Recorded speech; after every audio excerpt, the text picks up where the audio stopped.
आदरणीय दर्शकवृन्द, नागरिक online television हेर्दै हुनुहुन्छ र आज हामीसँग रामकृष्ण आश्रम नेपालका अध्यक्ष तथा आध्यात्मिक प्रमुख स्वामी एकार्थनन्द हुनुहुन्छ। स्वामीज्यू, यहाँलाई नागरिक अनलाइन टिभीमा स्वागत गर्न चाहन्छु।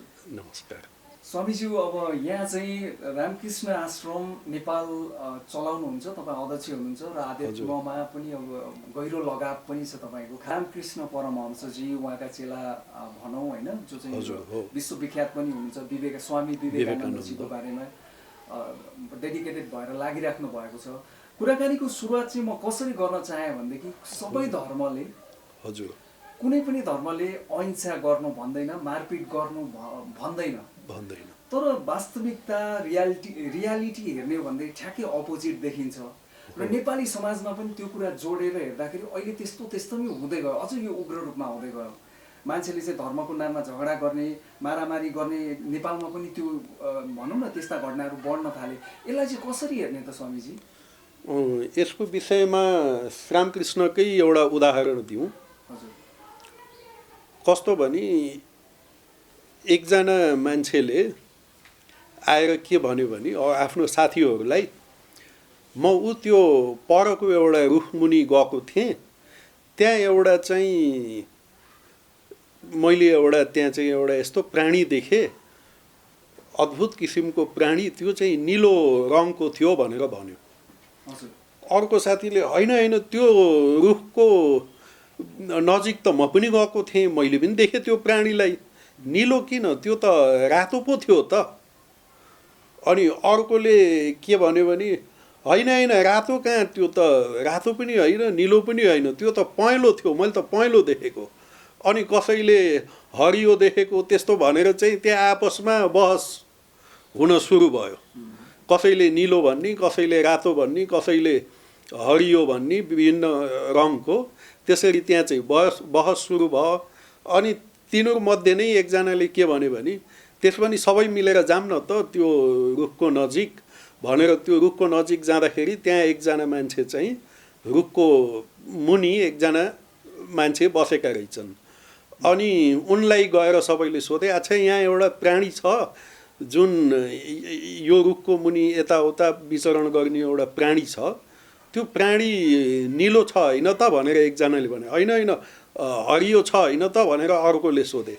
भनेर तिनीहरूले आपसमा सोद्धा त्यो रुखको मुनि बसेको मान्छेले चाहिँ के भन्यो भने तिमीहरू सबैको कुरा ठिकै हो, त्यो कहिले निलो हुन्छ, कहिले हरियो हुन्छ, कहिले रातो हुन्छ, विभिन्न रूप उसले बदलिरहन्छ, कुनै बेला त त्यसको कुनै रूपै हुन्न, रङै हुन्न, त्यो बहुरूपिया हो भनेको क्यामिलियन भन्ने त्यो प्राणी, त्यसको विषयमा कुरा भएको थियो। अब जुन रुखको मुनि बसेको मान्छे छ त्यसलाई थाहा छ सबै रङ सत्य हो, यो पनि सत्य हो, त्यो पनि सत्य हो, सबैले आफूले देखेको कुरालाई मात्रै यति नै सत्य हो भनेर भने। तर त्यो सत्य त्योभन्दा पनि अझै बढी हुन सक्छ भन्ने कुरा कसैले पनि सोचेन। तर जुन मान्छे वास्तवमा रुखमुनि बसेको थियो, जुन मान्छेले वास्तवमा धर्मको साधना र ठिक आध्यात्मिक तत्त्वलाई बुझेको छ, उसले के बुझेको हुन्छ भने ईश्वरले कुनै पनि रूप लिन सक्छन् र कुनै बेलामा उनी साकार पनि हुन्, विभिन्न रूप पनि लिन सक्छन्, हजारौँ लाखौँ इन्फिनिट अनन्त कोटि रूप लिन सक्छन्। अनि उनी फेरि कुनै बेलामा निराकार पनि हुन्, कुनै रूप पनि हुँदैन। त्यो त्यस्तो व्यक्ति जुन हुन्छ त्यो मान्छेले कहिले पनि त्यो उसले द्वन्द्व गर्दैन, त्यो एउटै एङ्गलबाट हेर्ने मान्छेले मात्रै द्वन्द्व गर्छ र आपसमा लड्छन् पनि। भनेपछि धर्मको नाममा म बुद्धिस्ट, म चाहिँ हिन्दू, म चाहिँ इसाई, म इस्लाम भनेर लडिराख्नुको कुनै तुकै छैन। छैन। र रामकृष्ण या विवेकानन्दले के भन्नुहुन्छ भने तिमीले जे बुझ्यौ त्यो ठिकै हो, आफ्नो धर्मलाई समातेर बस, तिम्रो जुन विश्वास छ त्यसलाई समात, तर यति नै सत्य हो ईश्वर, योभन्दा बढी होइन भनेर डोन्ट लिमिट गड, भगवानलाई लिमिट नगर, भगवानलाई सीमाबद्ध नगर। मैले जानेको र मैले बुझेको यति मात्रै सत्य हो, सत्य योभन्दा बाहिर हुन सक्दैन भन्नु कुरालाई चाहिँ त्यो हठधर्मिता भन्छ। त्यस्तोलाई, त्यस्तो किसिमको धर्मलाई हठधर्मिता अथवा डोगमेटिजम या त्यसले गर्दा के जन्मिन्छ भने फेनाटिसिजम भन्ने कुरा जन्मिन्छ, जसले गर्दा मारकाट इत्यादि पनि हुन्छ फेनाटिसिजमले गर्दा। नेपाली समाजलाई चाहिँ कसरी एनालाइसिस गर्नु? इसाईकरणको कुरा आउँछ कहिलेकाहीँ, कहिलेकाहीँ चाहिँ हिन्दू मुस्लिमको छिटपुट दङ्गाका कुरा पनि आउँछन्, कहिले चाहिँ अब बुद्धिस्टहरूका कुराहरू पनि बेला बेला यस्ता कुराहरू आउँछन् नि त। त्यस्तो किसिमको कुराहरू चाहिँ त्यो धर्मलाई राम्रोसित नबुझेको मैले भनिहालेँ, नबुझेकाहरूको मात्रै हुन्छ। किन भन्दा सनातन धर्मले के भन्छ भने सनातन धर्म एउटा चाहिँ आमा जस्तो हो, र सनातन धर्म भनेको के हो भने कुनै पनि एउटा आध्यात्मिक गुरुसित या कुनै अवतारसित मात्रै जोडेर होइन, त्यो एकजनासित जोडेपछि त्यो सम्प्रदाय बन्यो। सनातन धर्म भनेपछि कुनै सम्प्रदायको नाम होइन। अब जुन तत्त्व हुन्छ, त्यो तत्त्व यदि भगवान बुद्धले पिपलको रुखमुनि बसेर ध्यान गरेपछि निर्वाण अवस्थामा जुन तत्त्वलाई, जुन बुद्धत्वलाई प्राप्त गर्नुभयो, त्यही कुरा विवेकानन्दले पनि प्राप्त गर्नुभयो, त्यही कुरा शङ्कराचार्यले पनि प्राप्त गर्नुभयो होइन। त्यो कुराहरू जो पनि आध्यात्मिक तत्त्व प्राप्त गर्ने कुरा त त्यही हो, त्यो कुरा त सनातन हो त्यो। किन भन्दा जसरी तपाईँको न्युटनका सिद्धान्तहरू होइन, न्युटन्स ल अफ मोसन हामीले भनिन्छ, न्युटनले आविष्कार गर्नुभन्दा पहिला पनि ती सिद्धान्तहरू थिए, न्युटनले आविष्कार गरेपछि पनि छन्, र भोलि न्युटन आज छैन र न्युटनलाई मान्छेले बिर्से पनि त्यो सिद्धान्त जहिले पनि रहन्छ। सिद्धान्तलाई हामीले चाहिँ न्युटनसँग जोड्यौँ, तर त्यो न्युटनको सिद्धान्त होइन, सिद्धान्त सनातन हो, पहिल्यैबाट छ। किन भन्दा न्युटन जन्मनभन्दा पहिला पनि माथिबाट तल कुराहरू खस्थे, स्याउ खस्थ्यो, माथिबाट केही फाल्यो भने पहिला पनि खस्थे, आज पनि खस्छन्, पछि पनि खस्छन्। किन भन्दा त्यो कुरा त सनातन सत्य होस् छँदैछ, तर न्युटनले पहिलोचोटि त्यसलाई चाहिँ आविष्कार गरे, न्युटनसँग जोडियो। तर जोडिए पनि विज्ञानमा जसरी हामीले यो न्युटनको हो, न्युटन चाहिँ फलाना देशको हो, त्यही भएर मैले मान्दिनँ भनेर त्यसरी हामीले हेर्दैनौँ। किन भन्दा यसलाई हामीले एउटा सत्यको रूपमा हेर्छौँ, खालि न्युटन एकजना आविष्कारक मात्रै हुन्। धर्ममा हामीले के गर्छौँ भने बुद्ध भगवानसँग त्यही सत्यलाई जोडेपछि अब बुद्ध भगवानको मुखबाट निस्केको बाणी मात्रै सत्य हो, तर त्यो बुद्धिस्टले भन्ला। अनि अर्को महापुरुष कुनै निर्वाण प्राप्त गरेको, बुद्धत्व प्राप्त गरेको अर्को व्यक्तिले भन्यो भने त्यो चाहिँ सत्य होइन, त्यस्तो त हुन सक्दैन। त्यो बुद्ध भगवानसँग जोडे पनि त्यो बुद्धत्व पहिला पनि थियो, भगवान बुद्धले प्राप्त गर्नुभयो, त्यो विश्वमा त्यसको मान्छेले बुझे। त्योभन्दा पहिला पनि धेरै ऋषिमुनिहरूले त्यसको आविष्कार गरिसकेका थिए। बुद्ध भगवानले आफै भन्नुहुन्छ म त पहिलो बुद्ध होइन भनेको त्यसको अर्थ त्यो तत्त्वलाई त पहिला पनि थियो, जहिले पनि छ, त्यो सनातन अनादिकालबाट अनन्तकालसम्म रहन्छ। त्यो तत्त्वलाई मात्रै यदि लिने कुनै पनि आचार्यसँग नजोडिकन भने त्यही नै सनातन धर्म हो। र त्यसरी चाहिँ हाम्रो चाहिँ के थियो भने अपौरुषीय भनेको कुनै पनि व्यक्तिसँग नजोडिकन, सत्य जहिले पनि छ, त्यो कसैले आविष्कार गरे पनि छ, नगरे पनि छ। जस्तो विवेकानन्दले के भन्नुहुन्थ्यो भने I am a voice without form भनेको विवेकानन्दले भन्यो भनेर त्यो सत्य होइन, सत्य पहिलेदेखि नै छ। धेरै ऋषिमुनिहरूले प्राचीन कालबाट त्यो सत्यको उनीहरूले चाहिँ सत्यलाई जाने, अनि अहिले विवेकानन्दले पनि जान्नुभयो, त्योभन्दा पहिला बुद्ध भगवानले जान्नुभयो। तर मान्छेले के गर्छन् भने यो कुरा चाहिँ यसले भनेको भने मात्रै चाहिँ सत्य हुने, अर्कोले भनेको भने सत्य नहुने भन्ने कुरा हुँदैन। अब भगवान बुद्धले के भन्नुभयो, आत्मदीपो भन्नुभयो, त्यो आत्मालाई जान। हाम्रो वेदले पनि, वेदान्तले पनि त्यही कुरा भन्छ, आत्मा वा अरे श्रोतव्यो मन्तव्यो निधि ध्यासितव्यो, अर्थात् आत्माको विषयमा सुन अनि मनन गर अनि त्यसलाई जान। त्यो कुरा त जसले पनि भन्छ। अनि त्यही कुरा यदि हामीले अब यदि बाइबलमा पनि लिने भने अब क्राइस्टले पनि त्यही भन्नुभएको छ, no the kingdom of heaven is within you. मान्छेको पुरानो धारणा के थियो भने जुडाइजममा स्वर्ग भन्ने कता हो कता, यसरी जसले औँलो देखाएर त्यहाँ हुनुहुन्छ भगवान भनेर भन्छ, त्यो अज्ञान हो। श्रीरामकृष्णले भन्नुहुन्छ जसले यही हुनुहुन्छ भगवान् भन्छ त्यसले चाहिँ ठिक ठिक बुझेको छ। यहाँ हुनुहुन्छ, यही नै हुनुहुन्छ, हाम्रो सर्वभूतमा विद्यमान हुनुहुन्छ भगवान्। कतै कुनै टाढामा त्यो चाहिँ एक्स्ट्रा कस्मिक गडको कन्सेप्ट भयो, जुन चाहिँ जुडाइजममा थियो, जुन आएर अहिले क्रिस्चियनिटीमा त्यही आयो। क्राइस्टको टिचिङ क्रिस्चियनिटीमा जान सकेन। क्राइस्टले त I and my father are one. हामीले के भन्छौँ? जीवात्मा र परमात्मा, आत्मा र परमात्मा एउटै तत्त्व हो। जीव र ब्रह्म एउटै तत्त्व हो। आई भनेको जीवात्मा, माई फादर भनेको परमात्मा, I and my father are one भनेको एउटै तत्त्व हो। त्यो त सबैले त्यही भन्छ। भगवान् बुद्धदेवले पनि त्यही भन्नुहुन्छ, त्यही बुद्धत्वलाई प्राप्त गर, त्यसपछि तिमीले पनि प्राप्त गर्यो भने तिमी पनि बुद्ध हुन्छौ। त्यो तत्त्व प्राप्त गरिसकेपछि त सबैको लागि जसले पनि निर्वाण प्राप्त गर्यो अथवा सत्यको जसले पनि दर्शन गर्यो, त्यो तिनीहरूको बिचमा कुनै द्वन्द्व छैन। आध्यात्मिकतालाई बुझेको मान्छेको बिचमा द्वन्द्व छैन। साधारण मान्छेले नबुझेर अर्को कुरा, धर्मको के हुन्छ भने 3वटा अङ्ग हुन्छ मुख्य रूपमा। एउटा चाहिँ फिलोसफी भनेको दर्शन, अर्को चाहिँ के हुन्छ भने त्यो चाहिँ भनौँ न पुराणको रूपमा माइथोलोजी, पुराण जसलाई हामीले हाम्रो भाषामा चाहिँ पुराण भनिन्छ। तेस्रोमा गएर चाहिँ रिचुअल हुन्छ। अब जुन रिचुअल हुन्छ त्यो लोकलाइज्ड हुन्छ जहिले पनि, त्यो कहिले पनि युनिभर्सलाइज हुँदैन। माइथोलोजी पनि सबैको आफ्नो हुन्छ। जस्तो क्रिस्चियनहरूको आफ्नो माइथोलोजी छ, क्रिस्चियन अब अब्राहिमिक रिलिजनहरूको त्यो आफ्नो माइथोलोजी छ, हाम्रो आफ्नो माइथोलोजी छ। माइथोलोजी भनेको के हो भने त्यो उच्चतम सत्यलाई साधारण मान्छेको ग्रास्प गर्ने क्षमताभित्र ल्याउनु भनेपछि त्यसपछि अझै त्यसलाई अझै कङ्क्रिट गराउने भने त त्यो अझै पौराणिक भन्दा पनि अझै रिचुअलमा गयो। अब जस्तो एउटा उदाहरणको लागि भनौँ, अब जुन म्याथमेटिक्सको जुन हाइएस्ट सिद्धान्त छ, अब क्लास 4मा पनि हामीले म्याथमेटिक्स पढाउँछौँ होइन। अब म्याथमेटिक्स क्लास 4मा पढाउँदाखेरि ब्ल्याक बोर्डमा एउटा हामीले बिन्दुलाई ड्र गरिन्छ। बिन्दुलाई ड्र गरेपछि टिचरले के भन्नुहुन्छ भने विद्यार्थीहरूलाई, हेर बाबुहरू हो, बाबु नानीहरू हो, यो एउटा बिन्दु हो, ब्ल्याक बोर्डमा ड्र गर। यो बिन्दुको कुनै लेन्थ अथवा यसको कुनै पनि डाइमेन्सन छैन, लेन्थ पनि छैन, यसको ब्रेथ पनि छैन, यसको केवल एउटा लोकेसन मात्रै छ भनेर त्यसरी भन्नुहुन्छ।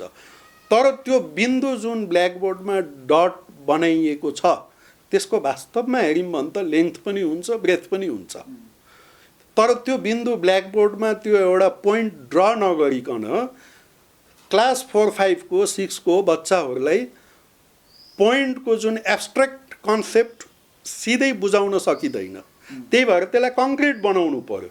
एउटा सानोभन्दा सानो बिन्दु यसरी ड्र गर्ने, यसको कुनै लम्बाइ पनि हुँदैन, चौडाइ पनि हुँदैन, कुनै डाइमेन्सन हुँदैन, यो चाहिँ बिन्दु यस्तो हो भनेर भनिदिन पर्यो। तर त्यो असत्य होइन, तर कङ्क्रिटाइज्ड हो। त्यो चाहिँ सानो केटाकेटीहरूको ग्रास्पिङ क्यापेसिटीभित्र ल्याउने, बुझ्ने क्षमताभित्र त्यो एब्स्ट्र्याक्ट तत्त्वलाई ल्याउने एउटा तरिका हो। यो माइथोलोजी जस्तो भयो होइन। तर त्यही विद्यार्थी त्यही 4मा यो बिन्दु हो, लेन्थ छैन, ब्रेथ छैन भनेर त्यो डटले कन्सेप्चुअलाइज गर्दै गर्दै गर्दै जब पिएचडीमा पुग्छ उसको कन्सेप्सन त भिन्न हुन्छ नि होइन। तर लोवर ट्रुथबाट विवेकानन्दले त्यही भन्नुभएको छ, हिन्दू असत्यबाट सत्यमा या मानव जाति असत्यबाट सत्यमा ट्राभल गर्दैन, लोवर ट्रुथबाट निम्न स्तरको सत्यबाट उच्चतम स्तरको सत्यमा चाहिँ जान्छ। र अर्को के भन्नुभएको छ भने सम्प्रदायमा जन्मनु राम्रो हो, it is good to be born in a church but it is very bad to die there. अब यदि त्यसले पिएचडीमा गएर पनि त्यही ब्ल्याक बोर्डमै ड्र गरेको बिन्दु नै बिन्दु हो भनेर त्यो कन्सेप्टबाट माथि पुग्न सक्दैन भने त त्यस्तो मान्छेले नै झगडा टन्टा भन्ने कुरा त तिनीहरूले नै ल्याउँछन् नि। त्यही भएर अब त्यो रिचुअललाई या माइथोलोजीलाई युनिभर्सल गराउन सकिन्न, किन भन्दा त्यो पर्टिकुलर लेभलको मान्छेको स्तरमा ल्याउनको लागि फिलोसफी नै युनिभर्सल हुन्छ।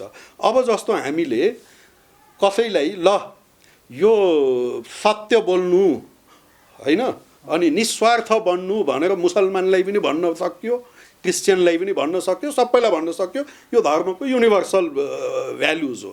यसमा कसैको कुनै धर्म भनेर यसमा सबै धर्मले सिकाउँछ, तर सबै धर्मको हुँदै पनि युनिभर्सल छ यो। तर यदि हामीले सबैलाई टुप्पी नै पाल्न पर्छ या टिको नै लाउन पर्छ भनेर भन्यौँ भने त त्यो त एउटा सानो लोकलाइज उसलाई रिचुअललाई युनिभर्सल जबरजस्ती सबैमा फैलाउने कोसिस हो। त्यो रिचुअललाई सबैको आफआफ्नो हुन्छ, सबैको आफआफ्नो सानो यो पाला हुन्छ, दियो पाला, सबैको आफआफ्नो डिजाइनको पाला हुन्छ। त्यो आध्यात्मिक तत्त्व, त्यो वेदान्त, त्यो ज्ञानको ज्योति जस्तो पालामा जले पनि त्यो ज्ञानको ज्योति सबै पालामा जल्छ, तर त्यसको सेपहरू त आफ्नै किसिमको हुन्छ। त्यही भएर विभिन्न मान्छेको, विभिन्न जग्गाको, विभिन्न जोग्राफिकल लोकेसनको आफ्नै धर्म हुन्छ। त्यसमा चाहिँ ज्ञानको ज्योति भनेको के हो भने त्यो हामी चाहिँ आत्मतत्त्व नै ब्रह्मतत्त्व हो। मनुष्य वास्तवमा मनुष्य होइन, यो साधारण शरीर होइन, ऊ चाहिँ आत्मतत्त्व हो र आत्मतत्त्व नै वास्तवमा त्यो ब्रह्मतत्त्व हो। त्यो कुरालाई हामीले चाहिँ बुझ्न पर्यो। यसमा चाहिँ स्वामीजी यो जस्तो धर्ममा पनि त्यो छ, सँगसँगै जस्तो स्वामी विवेकानन्दजीले नै भनेको कुरा गर्दा पनि मानिस पनि त कोही पनि पराई छैनन्। एउटा मान्छे चाहे त्यो अमेरिकामा होस् अर्थात् भारतमा अर्थात् नेपालमा जुनै सम्प्रदाय, जुनै जात, जुनै व्यक्ति होस्, सबै एकै हुन्, एक आपसमा जोडिएका छन्, कोही पनि पराई छैनन् भन्नुभएको छ नि त। यसलाई अलिकति क्लेरिफाई गराइदिनुहोस् न कसरी, किनभनेदेखि अहिले एकदमै स्पेसिफिक हुने जमाना छ। त्यो हिसाबले गर्दाखेरि मैले कस्तो भन्छु भने नि, अब हामीले हाम्रो बच्चाहरूलाई के गर्ने, जस्तो हामीले भाषा, एउटा उदाहरणको लागि होइन, मातृभाषा घरमा आमाबाट सिकिन्छ, एकदम राम्रोसित सिकिन्छ। मातृभाषा सिक्नलाई वास्तवमा पाठशालामा जानु पर्दैन। त्यो मातृभाषा भनेको आमाबाट सिक्ने भाषा हो, घरबाट सिक्ने भाषा हो। तर बाहिर गइसकेपछि म पढ्ने पाठशालामा 10 किसिमका भाषा बोल्ने विद्यार्थीहरू होलान्, अनि मैले त्यो 10 किसिमको भाषा पनि सिक्नु पर्यो विभिन्न विद्यार्थीहरूबाट। भनेपछि घरमा चाहिँ आफ्नो जरा बलियो बनाउनु पर्यो। मैले यदि आफ्नो घरमा मेरो आइडेन्टिटी नै बुझ्न सकिनँ भनेको मैले घरबाट संस्कारै पाउन सकिनँ भने म कुन धर्ममा जन्मेको, कुन मेरो के संस्कार हो, त्यो कुरालाई मैले वास्तवमा मैले घरबाट त्यसको मैले आइडेन्टिटी मैले पाउन सकिनँ भने मैले आफ्नो आइडेन्टिटी बाहिर खोज्न थाल्छु। त्यसमा आइडेन्टिटी क्राइसिस हुन्छ र उसले अर्को आइडेन्टिटीलाई समात्ने सम्भावना हुन्छ। कन्भर्सन भन्ने कुरा वास्तवमा त्यस्तै कुराहरूबाट हुन्छ। घरमा राम्रो संस्कार नपाएको नै अरूबाट इन्फ्लुएन्स भएर आफूलाई त्यससँग आइडेन्टिफाई गर्छ। तर घरमा राम्रो संस्कार पाएको मान्छेले आफ्नोलाई छोडेको हुँदैन, तर अरूको पनि राम्रो लिन सक्छ। सबै वसुधैव कुटुम्बकम। अब हाम्रो वेदान्तले के भन्छ भने यो जुन मेरो आत्मतत्त्व हो, तपाईको आत्मतत्त्व पनि त्यही हो, उहाँको आत्मतत्त्व पनि त्यही हो, सबैको त्यो इन्डिभिजिबल हो। त्यो कसैको मेरो आत्मा छुट्टै, तपाईँको आत्मा छुट्टै, उहाँको आत्मा छुट्टै होइन। विभु रूपमा आत्मतत्त्वको रूपमा विश्व ब्रह्माण्डमा चराचर जगत सबैको एउटै आत्मा हो, त्यही एउटै तत्त्व हो। हामी सबै एक हो आत्मतत्त्वको रूपमा। हामीमा दुईटा भन्ने कुरा छँदै छैन। तपाईँको आत्मा अलग, मेरो आत्मा अलग होइन। यदि तपाईँले यहाँ एउटा घडा राख्नुहुन्छ भने र यहाँ अर्को घडा राख्नुहुन्छ भने अर्को घैँटो, अब नेपालीमा भनौँ, अब विभिन्न 10वटा घैँटो तपाईँले राख्नुहुन्छ भने त्यो घैँटोभित्र भएको आकाश त एउटै हो नि। तर पनि यसो हेर्दा यो घैँटोको छुट्टै आकाश, त्यो घैँटोको छुट्टै आकाश, त्यो घैँटोको छुट्टै आकाश भने जस्तो लागे पनि आकाश त एउटै हो नि। अब यो आकाश एउटै हो, आत्मतत्त्व एउटै हो, हामी एक हौँ भने त्यो एक रूपता भन्ने कुरा अब मयि सर्व इदम यो भगवत गीतामा छ। म जसरी सूत्र चाहिँ मणिहरूभित्र सूत्रको रूपमा जसरी सूत्रले मणिहरूलाई विभिन्न मणिहरूलाई जोडेको हुन्छ, त्यसरी नै म पनि त्यो सूत्र हुँ होइन। अब जस्तो हाम्रै नेपालकै राष्ट्र जुन गानमा छ, नेसनल एन्थममा 100औं थुगा फुलका हामी एउटै माला नेपाली भनेपछि अब 100औं थुगा फुलका हामी एउटै मानव जाति हामी। वास्तवमा पुरै विश्वलाई भन्यो भने हाम्रो नेसनल एन्थमले त त्यो कुरा नै सिकाएको छ। यो यति राम्रो छ हाम्रो नेसनल एन्थम, त्यसले यो विश्व भाइचाराको कुरा नै सिकाएको छ। हामी सयौँ थुगा या हजारौँ थुगा फुलका हामी सबै पुरै विश्व ब्रह्माण्डमा हामी जति पनि छौँ हामी हजारौँ फुलका एउटै माला हौँ। त्यो मालाभित्र बग्ने जुन सूत्र हो त्यो मालाभित्रको त्यो सूत्र भनेको आत्मतत्त्व हो। या चाहिँ हाम्रो नेसनलिटी हुन्छ भने त्यो हामीले चाहिँ यदि युनिभर्सल कन्टेक्स्टबाट हेऱ्यौँ भने त्यो आत्मतत्त्व नै सूत्र हो। त्यही भएर हामी दुई हुँदै होइनौँ। यो आत्मतत्त्वको ठिक ठिक ज्ञान हुन्छ भने व्यावहारिक जगतमा त सबै छ। अमेरिकन अमेरिकन हो, नेपाली नेपाली हो, भारती भारतीय हो, चाइनाको चाइनिज हो, सबै भिन्न भिन्नै हुन्। किन भन्दा फुल पनि सबै भिन्न भिन्नै हुन्। तर त्यसभित्र भएको जुन त्यो मूल हो, हाम्रो जुन वास्तविक स्वरूप हो आत्मतत्त्व, त्यो जसरी प्रत्येक फुल भित्र बगेर गएर चाहिँ माला बनाएको छ, त्यो आत्मतत्त्व एउटै हो। आत्मतत्त्वको रूपमा हामी सबै एक हौँ। यहाँ भन्नुहुन्छ शरीर होइन आत्मा चाहिँ महत्त्वपूर्ण छ भन्नुहुन्छ तपाईँले। तर धेरै मान्छे आम मान्छेलाई शरीरभन्दा माथि उठ्ने फुर्सद नै कहाँ हुन्छ र यसलाई चाहिँ कसरी हेर्नु? अब यो कुरा चाहिँ पहिला के थियो भने धर्म छुट्टै, अनि मेरो सेकुलर लाइफ चाहिँ छुट्टै, धार्मिक जीवन चाहिँ छुट्टै भन्ने कुरा त्यो पुरानो भइसक्यो। अब अहिले रामकृष्ण र विवेकानन्दको आविर्भावपछि यो कुरा चाहिँ अब धर्म अलग्गै अनि मेरो अर्को जीवन अलग्गै होइन। यो आत्मतत्त्व विवेकानन्दले पुरै विश्वमा गएर अमेरिकामा गएर चाहिँ के भन्नुभयो भने शृण्वन्तु विश्व अमृतस्य पुत्राः, हे अमृतका पुत्रहरू हो। उहाँले चाहिँ यसरी भन्नुभयो, भनेको हे चिल्ड्रेन अफ डिभिनिटी। अमेरिकनहरूले क्रिस्चियनहरूले जसले आफूलाई पापी भन्न त्योभन्दा माथि सोच्न सक्दैनन्, उनीहरूले त मानव जातिलाई नै पापी भन्छन्। त्यो पापी भन्दा माथि उठ्न सक्दैनन्। उनीहरूको दृष्टिकोणमा यो शरीर नै सबै कुरा हो र चाहिँ हामी पापी हौँ भन्ने त्योभन्दा त्यो पुरै क्रिस्चियनिटी त्यसमाथि अडिएको छ। त्यस्तो एउटा कट्टर पापको सिद्धान्तमा अडिएको धर्मको अनुयायी भएका अमेरिकामा गएर पनि स्वामी विवेकानन्दले के भन्नुहुन्छ भने शृण्वन्तु विश्व अमृत, यो हाम्रो ऋषिमुनिहरूले भनेको त्यही ललकार जुन थियो त्यसरी नै भन्नुहुन्छ, हे सुन अमृतका पुत्रहरू हो। मलाई यस्तो मिठो हाम्रो ऋषिमुनिहरूले पुकारेको यस्तो मिठो नामले तिमीहरूलाई चाहिँ पुकार्न देऊ, हे अमृतका पुत्रहरू हो भनेर। हिन्दूहरूले तिमीहरूलाई पापी भन्दैन, पापी भन्न मान्दैन, किन भन्दा मनुष्यलाई पापी भन्नु नै पाप हो भनेर त्यस्तो मान्छेको बिचमा त गएर विवेकानन्दले तिमीहरू अमृतका पुत्र हो भनेर विश्वमा त्यो वेदान्तको घोषणा गर्नुभयो भने हाम्रो भारत र नेपाल जस्तो देशमा त जहाँ हाम्रो वेदान्तमा नै आत्मतत्त्वमा नै आधारित सिद्धान्तमा बनेको हाम्रो धर्म छ, यहाँ मान्छेलाई तिमी आत्मतत्त्व हौ भनेर त्यसरी त्यो ज्ञान दिनलाई यहाँ कुनै कठिनाइ हुँदैन। त्यो अब विवेकानन्द र रामकृष्ण आएपछि प्रत्येक मान्छे नै आत्मतत्त्व हो, उसले त्यही नै बुझ्छ। वास्तवमा हाम्रो सानैबाट मैले पनि विवेकानन्द रामकृष्णलाई पढ्नभन्दा पहिला पनि हामीलाई के सिकाइन्थ्यो भने हामी ईश्वरकै अंशबाट जन्मेको हो भन्ने कुरा सिकाइन्थ्यो। त्यही नै हाम्रो विश्वास हो। भनेपछि हामी ईश्वरकै अंशबाट जन्मेको, सबै विश्व ब्रह्माण्ड त्यही ईश्वरकै एउटा सानो अंशबाट पुरै विश्व ब्रह्माण्ड जन्मेको भने पुरै विश्व ब्रह्माण्डमा कण कणमा ईश्वर नै व्याप्त हुनुहुन्छ भने यहाँ हामीलाई हेट्रेटको कुनै आवश्यकता छैन। यो ज्ञान चाहिँ प्रत्येक स्कुलमा, कलेजमा, बजारमा, चियाको पसलमा, प्रत्येक ठाउँमा यो चाहिँ मान्छेलाई यो ज्ञान दिनु नै रामकृष्ण मिसनको वेदान्तको यही नै हाम्रो उद्देश्य हो। वेदान्तले यही नै डिक्लेयर गर्छ। स्वामीजी जस्तो स्वामी विवेकानन्दको एउटा अत्यन्त विश्व प्रसिद्ध भनाइ छ नि, arise awake and stop not until the goal is reached भन्ने छ। हो यो भनाइलाई अहिलेको अब जस्तो विश्वव्यापी रूपमा फैलिएको कोरोना सङ्कटपछि एउटा त्रास, मान्छेमा पनि एउटा निराशा होइन, एउटा जीवनप्रति पनि अलिकति त्रासपूर्ण वातावरण भनौँ न समग्र विश्वमै, यो भनाइ यति बेला कति सान्दर्भिक भएर आउँछ?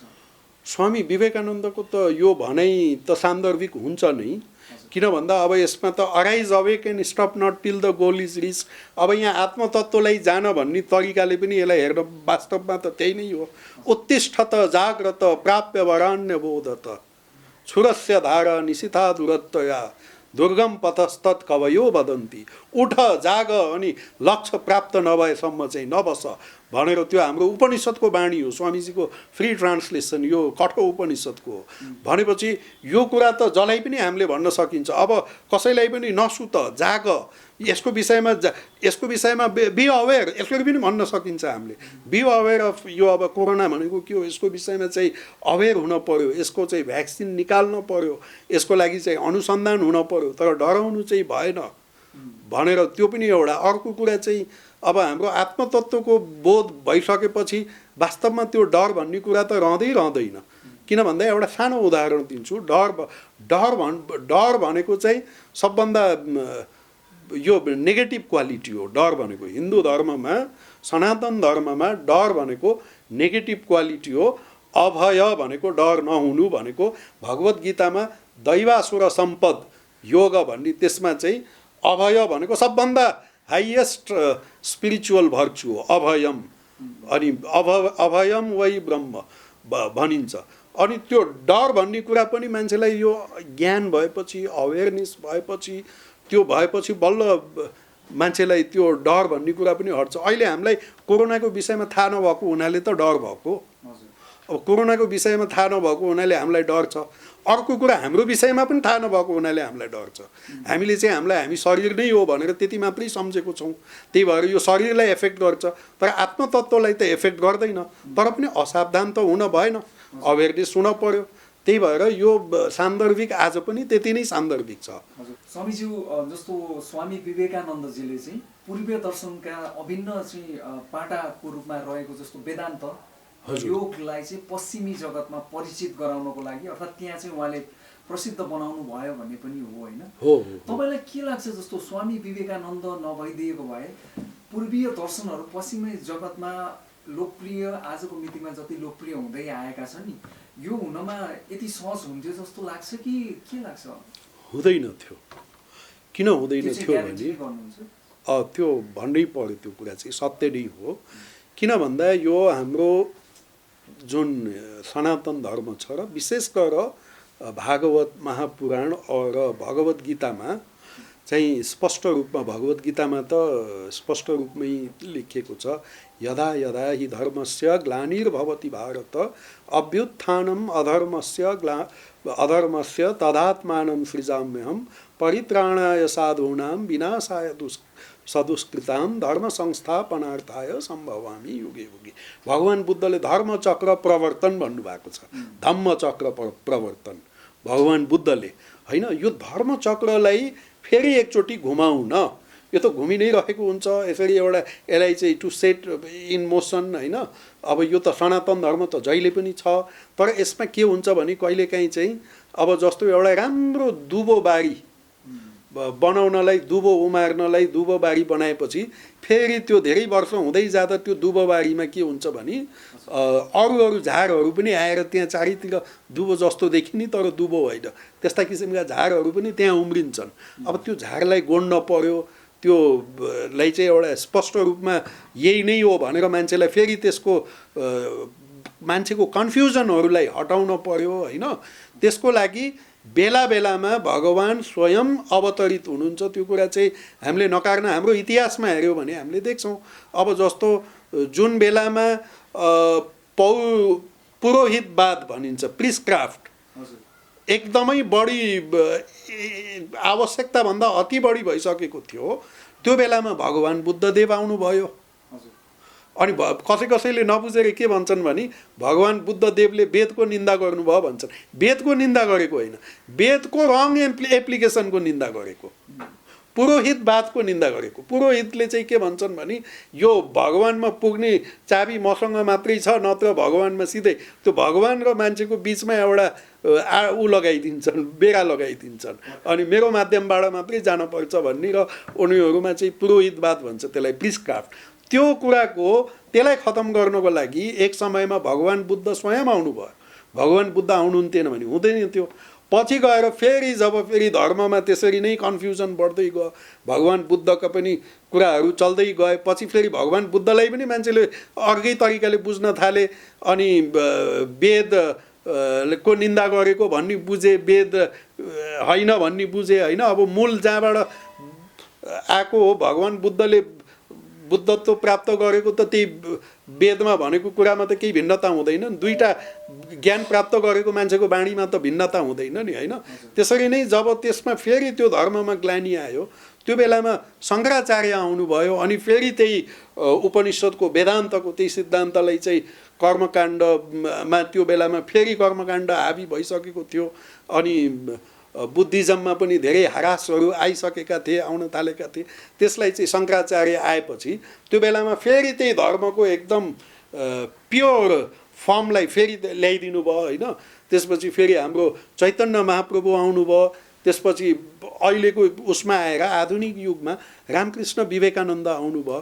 र त्यो विवेकानन्द चाहिँ आचार्य विश्वाचार्य भएको हुनाले उहाँले चाहिँ अमेरिकामा गएर प्रथमचोटि, जुन बेलामा भारतवर्षको विषयमा, भारतवर्ष भनेपछि मैले पुरानो कन्सेप्टमा भारतवर्ष, अहिलेको इन्डिया होइन, पुरानो जुन भारतवर्षको जुन एउटा विषयमा मान्छेको के कन्सेप्ट थियो भने यो त एउटा साँपको पूजा गर्ने देश हो भनेर एउटा हाम्रो यो यताको सभ्यताको प्रति उताको मान्छेहरूको चाहिँ एकदमै गलत धारणा थियो। जान्दै जान्दैन थिए मान्छेले त्यो बेलामा, एकदमै मान्छेलाई थाहा थिएन। अरू क्रिस्चियन मिसनरीहरूले चाहिँ फेरि आफ्नो धर्म प्रचारको लागि धेरै मिथ्या कुराहरूको पनि प्रचार गर्थे। त्यो Swami Vivekananda in the West भनेर मेरी लुई बक, एकजना अमेरिकन लेडी, उहाँले अनुसन्धान गरेको उसमा त्यो पेजहरू पनि तपाईँको हालिएको छ। कसरी उनीहरूले अमेरिका उतातिर, अमेरिका होइन तिर, त्यता विदेशतिर भनौँ न, पश्चिमतिर कसरी के गर्थे भने नर्सरी राइम्स यसरी लेख्थे, सेन्ड ओ बाइबल देयर भनेर, त्यहाँ बाइबल पठाऊ।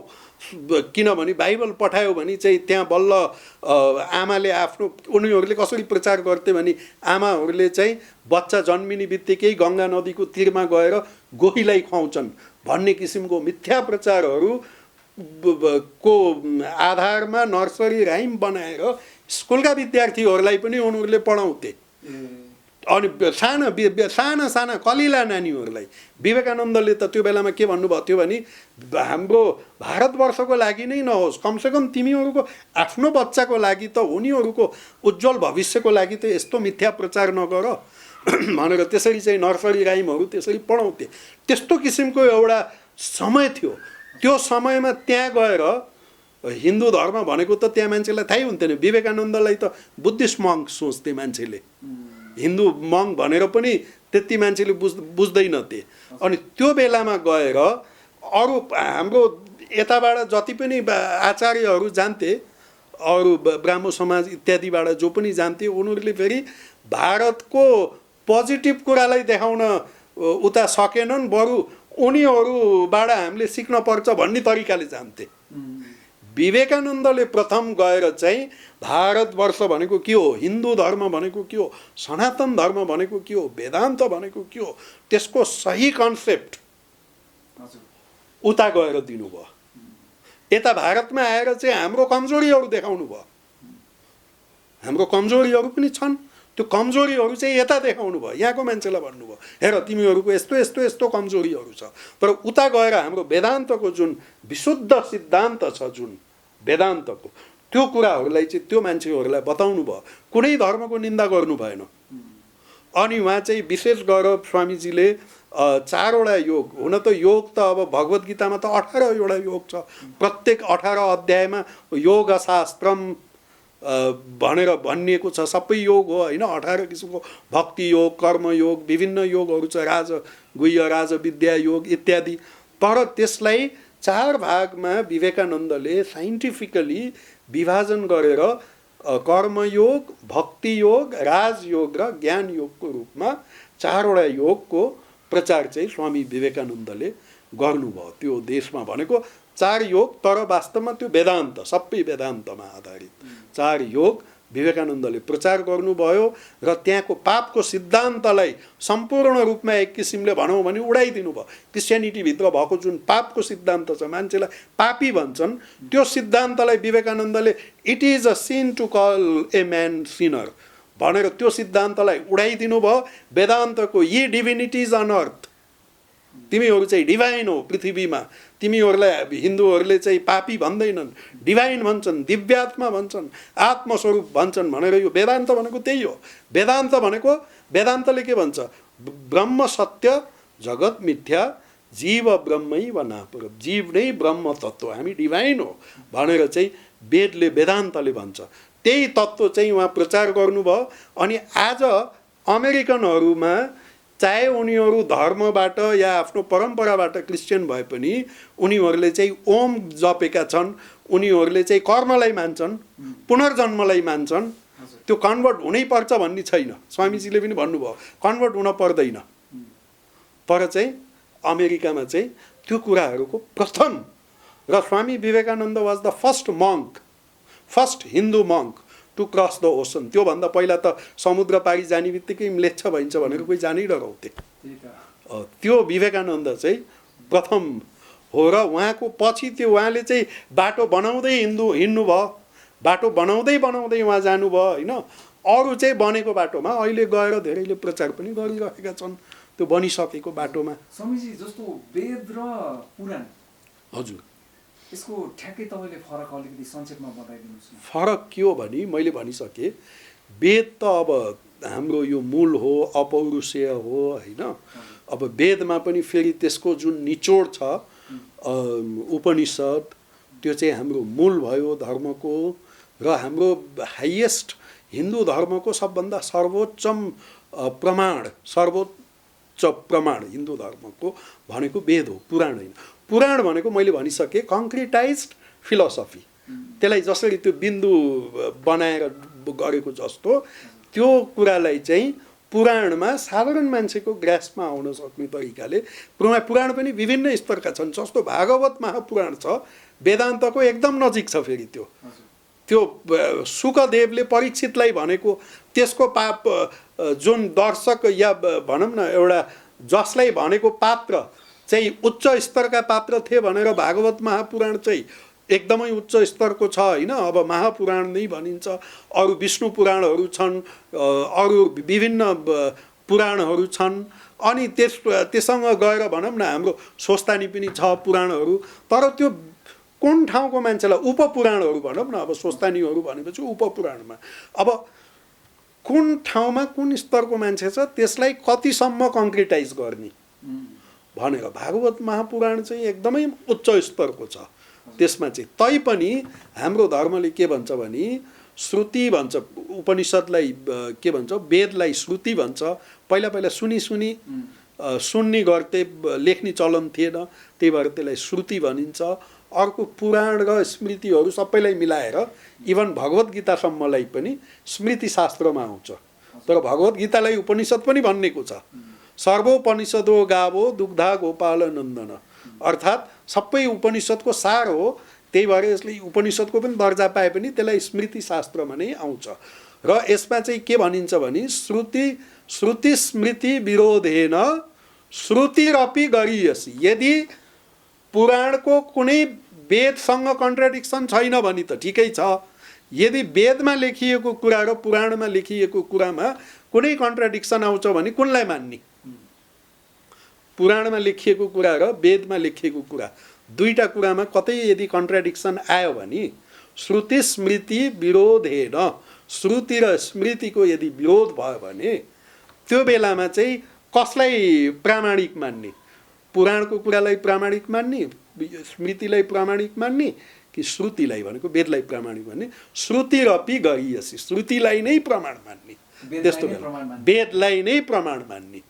यदि विरोधाभास छ भने, विरोधाभास छैन भने त ठिकै छ। किन भन्दा त्यो साधारण मान्छेलाई बुझाउनको लागि त्यो बनाइएको हो भनेपछि आफआफ्नो फेरि विभिन्न ठाउँमा आफआफ्नो, जस्तो नेपालमा स्वस्तानी जति चलेको छ भारततिर नेपाली समाजभन्दा बाहिर त्यति चलेको छैन भनेको यहीँको मान्छेहरूलाई धर्म तत्त्व बुझाउनको लागि कुनै बेलामा कुनै ऋषिले या कुनै महापुरुषले लेखे होलान् त्यो बेलामा। त्यसरी पुराण विभिन्न पछि पनि लेखिँदै गए। अब स्वामीजी मेरो एउटा प्रश्न अन्तिम प्रश्न छ हजुरलाई। हजुर। एउटा साधारण मान्छे अब तपाईहरु जस्तो धेरै धर्म कर्म अर्थात् यसमा अध्ययन अनुसन्धान गर्ने व्यक्तिहरुको त फरक कुरा होला, तर एउटा आम मान्छे घर गृहस्थी पनि चलाउँदै गरेको र एउटा सांसारिक भनौं न प्रतिस्पर्धादेखि लिएर हरेक कुरामा चाहिँ अस्तव्यस्त एउटा मान्छेले मोक्ष प्राप्त गर्ने सरल तरिका के हुन सक्छ? मोक्ष प्राप्त सबैको लागि हो, किन भन्दा यो खाली सन्यासीको लागि मात्रै होइन। अब मलाई अलिकति समय दिनुहुन्छ भने मैले एउटा सानो कथा मैले यसमा महाभारतबाट र यही कर्मयोगमा पनि छ उल्लेख गरिएको छ। मैले तपाईलाई एउटा सानो कथा सुनाउँछु।